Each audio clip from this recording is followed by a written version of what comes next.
नमस्कार दोस्तों, स्वागत है आपका हमारे YouTube channel DS online entry की जीके में। और आज के वीडियो में लेकर आए हूँ कंप्यूटर का दूसरा पार्ट, कंप्यूटर की संरचना से संबंधित जितने भी क्वेश्चन बन रहे हैं। कंप्यूटर की संरचना का ये हमारा पहला पार्ट होगा। इस वीडियो के माध्यम से हम चर्चा करेंगे input device, output device, memory और CPU के जितने भी इंपॉर्टेंट क्वेश्चन बन रहे हैं उन सब के बारे में चर्चा करेंगे। इस टॉपिक के जितने क्वेश्चन बच जाएंगे उन क्वेश्चनों की चर्चा हम अगले वीडियो में करेंगे। तो आपसे मेरी रिक्वेस्ट है कि वीडियो को ज़्यादा से ज़्यादा शेयर करें, वीडियो को लाइक करें, और अगर आपने वीडियो को सब्सक्राइब नहीं कर रखा है तो वीडियो को सब्सक्राइब कर लें, ताकि जो कि वीडियो अपलोड किया जाए उसका नोटिफिकेशन आपको सबसे पहले प्राप्त हो जाए।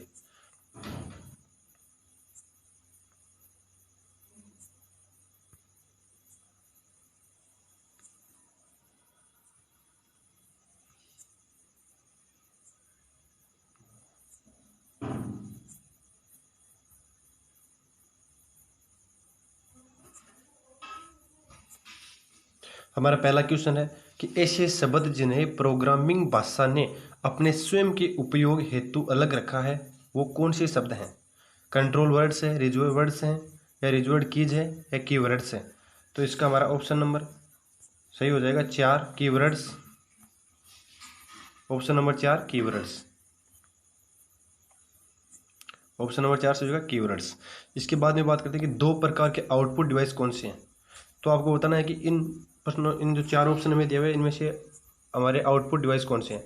तो हमारा पहला ऑप्शन है मॉनिटर और प्रिंटर। तो आपको पहले ऑप्शन में पता चल गया कि मॉनिटर और जो प्रिंटर है वो आउटपुट डिवाइस हैं। तो हमारा ऑप्शन नंबर 1 से हो जाएगा मॉनिटर व प्रिंटर। इसके बाद में बात करते हैं ऑब्जेक्ट की प्रॉपर्टीज में एक्सेस करने के लिए यूज की जाने वाली माउस टेक्निक कौन सी होती है। तो वो माउस टेक्निक होती है राइट क्लिनिंग।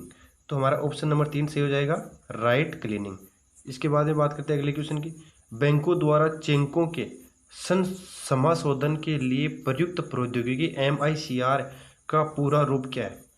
तो MICR बहुत इंपॉर्टेंट क्वेश्चन है दोस्तों, इसको आप जरूर ध्यान लगा कर देखना कि MICR की फुल फॉर्म होती है मैग्नेटिक इंक कैरेक्टर रिकॉग्नाइजेशन। तो ये हमारा ऑप्शन नंबर 1 सही हो जाएगा मैग्नेटिक इंक कैरेक्टर रिकॉग्निशन। तो ऑप्शन नंबर 1 हमारा सही हो जाएगा। इसके बाद में अगले क्वेश्चन की बात करते हैं, इनपुट का आउटपुट में रूपांतरण किया जाता है। तो इनपुट जो डिवाइस कंप्यूटर को देते हैं उसका आउटपुट में रूपांतरण कौन करता है? CPU। तो ऑप्शन नंबर 4 हो जाएगा CPU, इसका राइट आंसर हो जाएगा। इसके बाद में बात करते हैं अगले क्वेश्चन की कि डिवाइस ड्राइवर्स क्या होते हैं। डिवाइस ड्राइवर्स क्या होते हैं? एक्सटर्नल स्टोरेज डिवाइसों के लिए टाइनी पावर कार्ड होते हैं। विशेषज्ञ जो यह मानते हैं कि डिवाइसों का परफॉर्मेंस कैसे अधिकतम किया जाए, या छोटे विशेष प्रयोजन प्रोग्राम। तो इसका ऑप्शन नंबर 3 से छोटे विशेष प्रयोजन प्रोग्राम होते हैं वो डिवाइस ड्राइवर्स होते हैं। इसका ऑप्शन नंबर 3 से हो जाएगा छोटे विशेष प्रयोजन प्रोग्राम। इसके बाद में बात करते हैं अगले क्वेश्चन की, कंप्यूटर में जाने वाले डाटा को कहते हैं, डेटा को क्या कहते हैं? कंप्यूटर के अंदर जो डाटा जाता है उसको निर्देश देते हैं उसे क्या कहा जाता है? तो इसका ऑप्शन नंबर हमारा 3 से हो जाएगा इनपुट, उसे इनपुट कहा जाता है। इसके बाद में बात करते हैं कि डेटा को सूचना में प्रोसेस करने के लिए इस उपकरण की आवश्यकता पड़ती है और इसमें इंटीग्रेटेड सर्किट होते हैं। तो इंटीग्रेटेड सर्किट का नाम आता है, आप रखना CPU। तो इसका हमारा ऑप्शन नंबर 3 से हो जाएगा CPU। और मैं आपको बताता हूँ कि CPU की फुल फॉर्म होती है सेंट्रल प्रोसेसिंग यूनिट। ये भी बहुत इंपॉर्टेंट है, एग्जाम में कई बार पूछा जाता है, तो आप इसको याद कर लेना, central processing unit. Secondary storage device, secondary storage media से हार्ड डिस्क में सॉफ्टवेयर प्रोग्रामों को कॉपी करने की प्रक्रिया को क्या कहते हैं? कॉपी करने की प्रक्रिया। सेकेंडरी स्टोरेज जो मीडिया से हार्ड डिस्क में सॉफ्टवेयर प्रोग्रामों को कॉपी करते हैं उसको स्टोरेज कहा जाता है। आप कहीं पर डाउनलोड मत कर देना गलती से। तो आप इसको देख लेना कि इसका ऑप्शन नंबर 3 से होगा स्टोरेज। इसके बाद में बात करते हैं कि निम्नलिखित उदाहरणों में से किस एक के अतिरिक्त सभी कंप्यूटर इनपुट इकाई है। तो इनपुट इकाइयाँ वे होती है जिनके द्वारा कंप्यूटर को निर्देश दिए जाते हैं। तो स्कैनर, बारकोड रीडर और कीबोर्ड, ये 3 तो है इनपुट इकाई, और चौथी जो स्पीकर है वो है आउटपुट इकाई। तो हमें पूछ रहा है कि निम्नलिखित उदाहरणों में से किस एक के अतिरिक्त पूछ रहा है तो हो जाएगी स्पीकर। इसका राइट आंसर हो जाएगा स्पीकर एक आउटपुट डिवाइस है। का उपयोग करते हुए सबसे रिक्त स्थान का प्रयोग या उपयोग करते हुए पहले कंप्यूटर प्रोग्राम किए गए थे, तो इसमें हो जाएगा मशीनी लैंग्वेज। तो मशीनी लैंग्वेज का उपयोग करते हुए पहले कंप्यूटर प्रोग्राम का उपयोग किए गए थे। इसके बाद में अगले क्वेश्चन की बात करते हैं कि जब पॉइंटर पर पोजीशन किया जाता है तब इसका आकार हाथ जैसा हो जाता है। यानी जो माउस का पॉइंटर होता है उसका आकार हाथ जैसा हो जाता है, ये कब होता है? तो ये हो जाता है हाइपरलिंक पर पोजीशन किया जाता है। तो इसका हमारा ऑप्शन नंबर 2 राइट हो जाएगा, हाइपरलिंक। इसके बाद में बात करते हैं कंप्यूटर के कंपोनेंट ठीक से ऑपरेट हो रहे हैं और कनेक्टेड हैं, यह सुनिश्चित करने के लिए कौन सा प्रोसेस चेक करता है? तो ये करता है बूटिंग। तो इसका हमारा ऑप्शन नंबर 1 राइट हो जाएगा, बूटिंग। इसके बाद में बात करते हैं यूजर यह कैसे निर्धारित कर सकता है कि कंप्यूटर पर कौन से प्रोग्राम उपलब्ध हैं? तो डिस्क पर सेव की गई जो विद्यमान फाइलें चेक करके ये बता सकता है कि कंप्यूटर पर कौन से प्रोग्राम उपलब्ध है। तो इसका ऑप्शन नंबर 4 राइट हो जाएगा, डिस्क पर सेव की गई विद्यमान फाइलें चेक करके। रजिस्टर एक प्रकार के बिट्स का छोटा समूह होते हैं। तो रजिस्टर एक प्रकार के रैम बिट्स का छोटा समूह होते हैं। तो हमारा ऑप्शन नंबर 1 से हो जाएगा, रैम। इसके बाद में बात करते हैं कि द्वितीयक मेमोरी उपकरण जिसमें सूचनाएं क्रमबद्ध रूप से प्राप्त की जाती है। सूचनाएं क्रमबद्ध रूप से प्राप्त की जाती है तो होती है मैग्नेटिक टेप। तो हमारा ऑप्शन नंबर 1 राइट हो जाएगा, मैग्नेटिक टेप। इसके बाद में बात करते हैं ड्रम प्रिंटर प्रकार को प्रिंटर का एक उदाहरण है। तो drum printer line, character, serial, laser किस प्रकार का प्रिंटर है? तो जो ड्रम प्रिंटर होता है वो होता है लेजर प्रिंटर। तो हमारा ऑप्शन नंबर 4 राइट हो जाएगा, लेजर। इसके बाद बात करें HTML भाषा टेंट को बोल्ड बनाने के लिए कौन सा टैग दिया जाता है? तो ऑप्शन नंबर 1 राइट हो जाएगा, बी।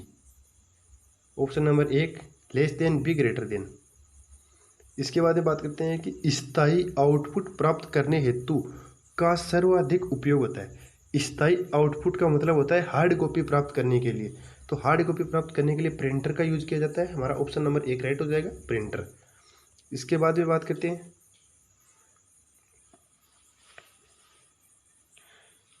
मॉनिटर अल्फा न्यूमेरिक अक्षरों के साथ साथ एवं डायग्राम को भी प्रदर्शित कर सकते हैं। डायग्राम मॉनिटर अल्फा न्यूमेरिक अक्षरों के साथ साथ तो कंप्यूटर आउटपुट माइक्रोफिल्म को कर सकता है, प्लास्टर, लेजर प्रिंटर या ग्राफिक डिस्प्ले यूनिट को कर सकता है। तो हमारा ऑप्शन नंबर 4 राइट हो जाएगा, ग्राफिक डिस्प्ले यूनिट।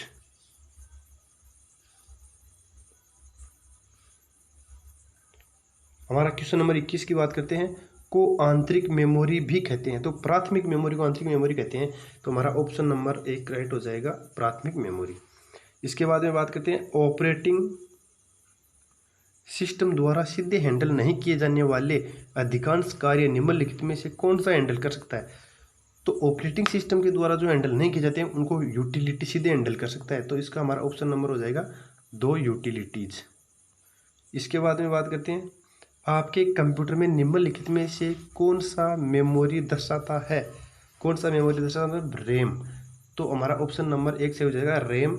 और रैम की फुल फॉर्म होती है random access memory. Important question है, रैम की फुल फॉर्म बहुत बार पूछी जाती है कि रैंडम एक्सेस मेमोरी। और यूएसबी की बता दूं, यूएसबी की फुल फॉर्म होती है यूनिवर्सल सीरियल बस। और LAN लैन की होती है लोकल एरिया नेटवर्क। इसके बाद बात करते हैं मदरबोर्ड के कंपोनेंट्स के बीच इंफॉर्मेशन के माध्यम से ट्रेवल करता है। यानी मदरबोर्ड के जो कंपोनेंट्स के बीच इंफॉर्मेशन ये बसेज के माध्यम से ट्रेवल करता है। तो ऑप्शन नंबर हमारा 4 राइट हो जाएगा, बसेज। 1 मेगाबाइट लगभग के समान है। तो 1 मेगाबाइट की बात हो रही है, MB। 1 MB होता है 1 मिलियन बाइट्स के बराबर होता है। ऑप्शन नंबर हमारा 3 सही हो जाएगा, 1 मिलियन बाइट्स। मैं आपको बता दूं आपके पास में यदि 1 बिलियन आए, 1 बिलियन आएगा, कई बार आपके पास में 1 बिलियन भी आता है, कई बार मिलियन आता है। तो जीबी के अंदर बिलियन होता है और एमबी के अंदर मिलियन होता है। इसके बाद में बात करते हैं अगले क्वेश्चन की। जब आप पीसी पर किसी डॉक्यूमेंट पर कार्य करते हैं तब डॉक्यूमेंट अस्थायी रूप से कहाँ स्टोर होता है? तो अस्थायी रूप से डॉक्यूमेंट होता है रैम में, और रैम हमारा ऑप्शन नंबर 1 में है, तो ऑप्शन नंबर 1 सही हो जाएगा। इसके बाद में बात करते हैं अगले क्वेश्चन की। ऐसे एप्लीकेशन के लिए मैग्नेटिक टेप व्यवहारिक नहीं है जिनमें डाटा शीघ्र रिकॉल किया जाना है, क्योंकि टेप सिक्वेबल एक्सेस मीडियम होती है।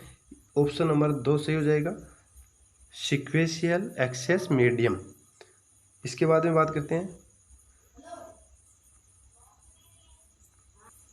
कंप्यूटर स्क्रीन पर ब्लिंक करने वाले प्रतीक को क्या कहा जाता है? कंप्यूटर स्क्रीन पर जो माउस पॉइंटर हिलता रहता है उसको क्या कहा जाता है? तो उसको कहा जाता है कर्सर। तो हमारा ऑप्शन नंबर 4 सही हो जाएगा, कर्सर। इसके बाद में बात करते हैं कटिंग और पेस्टिंग के साथ काटी गई मद अस्थायी रूप से में स्टोर होती है। तो अस्थायी रूप से स्टोर होती है क्लिपबोर्ड पर।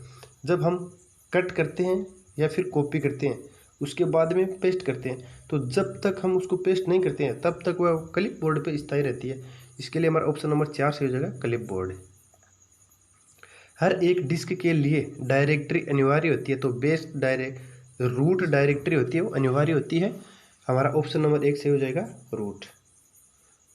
इसके बाद में बात करते हैं सॉफ्टवेयर का प्राथमिक उद्देश्य डेटा को में बदलने होता है। तो डेटा को किस में बदला जाता है? जब हम इनपुट देते हैं तो उस समय डेटा को बदला जाता है सूचना में। तो हमारा ऑप्शन नंबर 2 सही हो जाएगा, सूचना। इसके बाद में बात करते हैं बिजली बंद कर दिए जाने के बाद जो स्टोरेज अपना डेटा रखती है उसे क्या कहते हैं? उसे कहते हैं नॉन वोलेंटाइन स्टोरेज। तो ऑप्शन नंबर हमारा 2 सही हो जाएगा, नॉन वोलेंटाइन स्टोरेज। उसके बाद में बात करते हैं मैं रिक्त स्थान में विशिष्ट नियम और शब्द होते हैं जो एक एल्गोरिदम के लॉजिकल स्टेप्स को व्यक्त करता है। तो ये हमारा ऑप्शन नंबर 3 से हो जाएगा, प्रोग्रामिंग लैंग्वेज में विशिष्ट नियम और शब्द होते हैं जो एक एल्गोरिदम के लॉजिकल स्टेप्स को व्यक्त करता है। तो हमारा ऑप्शन नंबर 3 हो जाएगा इसका, प्रोग्रामिंग लैंग्वेज। इसके बाद में बात करते हैं वर्चुअल मेमोरी क्या होती है। तो वर्चुअल मेमोरी हार्ड डिस्क की मेमोरी जिसे एक्सटेंशन की तरह प्रयोग किया जाता है या रैम में होती है, तभी आवश्यक होती है यदि आपके कंप्यूटर में कोई रैम बन हो या फ्लॉपी डिस्कों के लिए बैकअप डिवाइस। तो हमारा ऑप्शन नंबर 1 राइट हो जाएगा, हार्ड डिस्क की मेमोरी जिसे एक्सटेंशन की तरह प्रयोग करते हैं वह वर्चुअल मेमोरी कहलाती है। ऑप्शन नंबर 1 राइट होगा, ए। 35 नंबर की बात करते हैं कि निम्नलिखित में से स्टोरेज का सबसे बड़ा यूनिट क्या है? जीबी, केबी, एमबी या टीबी। तो स्टोरेज का सबसे बड़ा यूनिट होता है टीबी, जिसकी फुल फॉर्म होती है टेराबाइट। एमबी की फुल फॉर्म की यदि बात करें तो एमबी की फुल फॉर्म होती है मेगाबाइट। केबी की फुल फॉर्म की बात करें तो केबी की फुल फॉर्म होती है किलोबाइट, और जीबी की फुल फॉर्म की बात करें तो होती है गीगाबाइट। इसके बाद में बात करते हैं कंप्यूटर को बताता है कि इसके कंपोनेंट का प्रयोग कैसे किया जाए। तो इसका हो जाएगा ऑपरेटिंग सिस्टम यह बताता है कि कंप्यूटर को कि कंपोनेंट का प्रयोग कैसे किया जाए। तो operating system option number 3 right हो जाएगा। इसके बाद में बात करते हैं हार्ड डिस्क ड्राइव को स्टोरेज माना जाता है।